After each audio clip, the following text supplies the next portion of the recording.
Good evening and welcome to Philadelphia International Airport. Guys, tonight I'm on a very tight connection on a flight through to London's Heathrow, flying with American Airlines for the very first time for the channel. It's going to be in their economy class, but the slightly more premium economy section one can hope. So come along, it's going to be an interesting ride.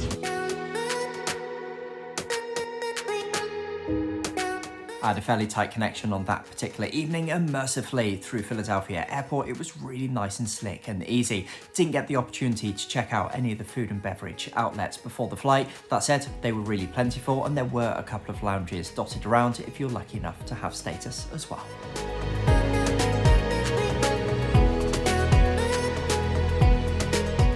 So almost to the gate, and very soon it'll be time to start boarding. Guys, just want to say before jumping on the aircraft, if you're new to the channel, this is a great opportunity to subscribe. I've got so much on the channel from so many different members of the One World Alliance and so much more upcoming. So if you hit that subscribe button, you're far more likely to have the channel's content recommended to you. Hope to see you in another video.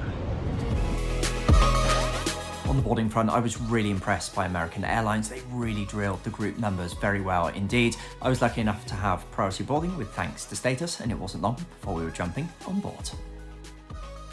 Upon boarding, we first travelled through the small premium economy section, which had 3 rows in total. I've travelled it before with American Airlines. It was kind of mixed. I'd like to get it on the channel a little bit later. As for me, on that particular evening, it was the main cabin extra area, which is the economy seats with up to an additional 6 inches of legroom. So really quite comfortable. The seats, initial impressions, yeah, they looked really good.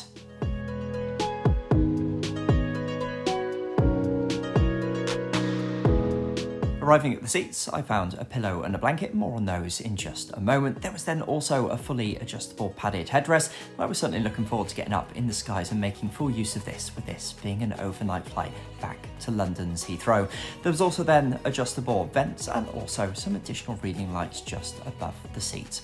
In terms of the legroom, as previously mentioned, this was the main cabin extra area, so legroom here was really very decent indeed. But the star of the show was actually the blanket. I think if there was an award for highest quality blanket going economy, this one would certainly win. When it comes to economy blankets, typically it always feels as though they've been washed within an inch of their life. They're pretty rough and coarse. This was actually really high quality, so in terms of a hard product from American Airlines, guys, 10 out of 10 just here, certainly from me.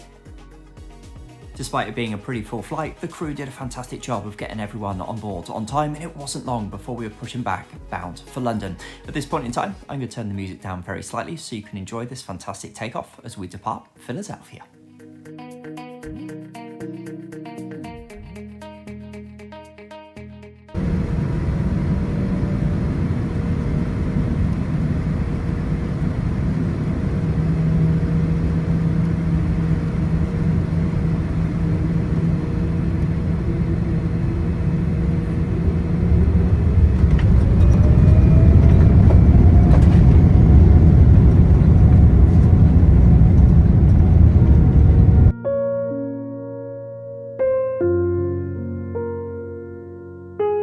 Well, an absolutely gorgeous takeoff as we departed out of the city with some really nice views back as we headed out over the Atlantic. Guys, first things first, let's talk entertainment aboard American Airlines. I was actually connecting from a regional flight, which I'll link in the description just below if you'd like to check out. On that one, just as this one, really impressed from an entertainment point of view.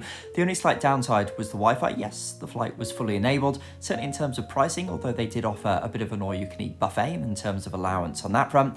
It was certainly quite expensive and around double the cost of what you typically expect to pay aboard perhaps British Airways, for example, as a comparison. From a charging point of view, as I know that that's such an important aspect in this day and age, the seats were fully USB socket enabled, so certainly for your charging needs, you're well looked after on that particular front. From a food and beverages point of view, there was some semblance of a menu on the seatback entertainment screens here. They had the alcoholic options. There were a couple of free of charge options served with dinner, such as wine. It is sad to see an airline selling small shots of spirits for $9 a take, but that really is American Airlines in the modern day and age. When the food arrived, unfortunately, it was really quite uninspiring. You can see here this incredibly boring looking salad. The main dish, unfortunately, was really quite appalling when it comes to taste. There's a couple of different choices between both the chicken and also the pasta, but certainly in terms of economy dining, this is the absolute worst I've ever featured on the channel. On the next morning, There was then a breakfast that was offered. Unfortunately, this was similarly bad. The yogurt was very mushy and almost quite congealed. Certainly from a food point of view, not a good score from American Airlines on this particular occasion. That all being said, I certainly had a very good night's sleep on board, and it wasn't long before, of course, the sun was rising and we were starting our descent down over southern England. All in all, with American Airlines, it really is a story of two halves. The hard product is so good. The service was actually pretty friendly and certainly very efficient, but they're really let down, in my books, by a couple of things. The food, as we've just seen, and then the constant upsells, be it the overpriced Wi-Fi, or be it the constant upselling to drinks that you can't have in economy, but you can pay an awful lot to have. Now, when it comes to that, some passengers may well take the view, actually, it's nice to have the option if you did want to buy it, and it's better it being there at a premium as opposed to being featured. But that said, just padding through some of those options just there, such as the Bailey's Irish Cream, well, that would be included as standard with many other carriers, including the likes of Qatar Airways. Guys, if you're keen to see a little bit more from American Airlines, I've actually got a review from them taken just before this flight of their regional service, so you can check that out in the bottom left-hand corner just now. If you want to check out another option for transatlantic flying, you can check out a recent review of British Airways just down in the bottom right just now. Really hope the video was useful. Looking forward to seeing you in one real soon.